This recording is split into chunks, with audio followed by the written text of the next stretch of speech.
Chapter 8. Charles walked into the office the next morning, feeling completely different, like a newborn baby with no cares in the world.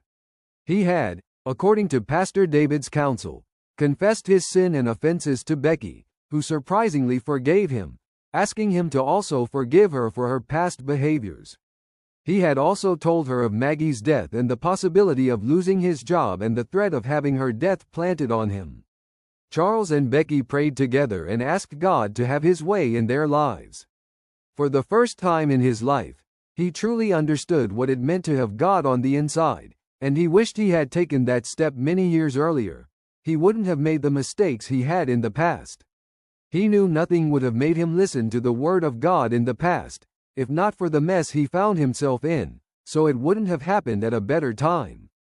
He had resolved to tender his resignation that morning and let John know that he had confessed his sin before Becky, a move he knew would break the chain of blackmail from him forever. He was ready to let go of all the privileges. He had hoped keep at all costs. Arrived at the office very early and had his resignation letter typed, then waited for John to arrive in the office. He was still in the office when a call came in from John's office that he had arrived. He had checked several times to know if he was in the office, but the secretary told him he hadn't, but would inform him when he did. Charles went immediately with his letter perfectly tucked his suit's inner breast pocket. Knocked and walked into the office. "Good morning, Mr. Hans," he greeted, waiting to be asked to sit, but he could see that John looked at him with a look of fresh respect. A look he had not seen before but knew carried a lot of message behind it. "Good morning, Charles," he said, waving him to a chair right in front of his desk. "What can I do for you?" he added with anticipation of what Charles had to say, though he knew it would not be far from handing in his resignation. He had already made up his mind that he would not make it any easier for him. "Yeah, I have had so much time to consider our discussion the last time in the hotel and have come to a solid conclusion that I am not the man for the job, and have decided to resign," he said, expecting an explosion, but to his surprise, John maintained his expression, rather looked at him, rubbing his left hand across his cheek. "I hope I made myself clear that resignation is not an option for the position you found yourself in," he said, still looking at him with one shoulder higher than the other and his hand still rubbing his cheek. "I understand perfectly and have considered the risk but preferred the consequences to selling my soul," he wanted to add, "to the devil," but felt John would misunderstand him. "You currently have a murder case against you, and have your wife and daughter to consider should she know you have slept with your secretary," John said, still trying to see a flicker of fear on Charles' face, but there was no such thing. "As a matter of fact, I have told my wife what I did, and we have settled on that. Concerning the death of Maggie, you and I know that it was not true but a plot blackmail me into working with you, as the police officer said. As a matter of fact, I am ready to also go to jail for an offense I did not commit, knowing that God will fight for me.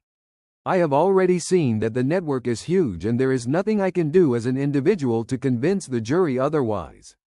"Cut the crap," John shouted, getting to his feet. "You don't seem to understand the magnitude of what you are playing with here, and don't go about bringing God into this, because you were not the first." Charles noticed he had struck a chord. John was uncomfortable and he wondered why. He had made sure he won back the 4 aces, because before he left his office, he had set his phone on a recording mode, so that he could have their conversation recorded to present as evidence to let him go. "You discovered Maggie was going back to her ex and you got jealous and killed her, Charles," he said, trying to make him believe his lie. Charles laughed and told him straight in the eye, "I have told you I have no fear of the consequences, and also know you have no evidence against me, even though the police officer made me understand they can create evidence against me," he said, also getting to his feet, and added, "Go ahead with the lie.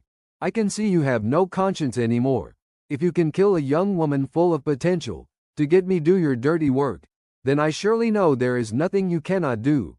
Go ahead, John. Go ahead," he said, and took out the resignation letter from his pocket and dropped it on the table and walked out. John stood there like a defeated foe as he walked out of the office.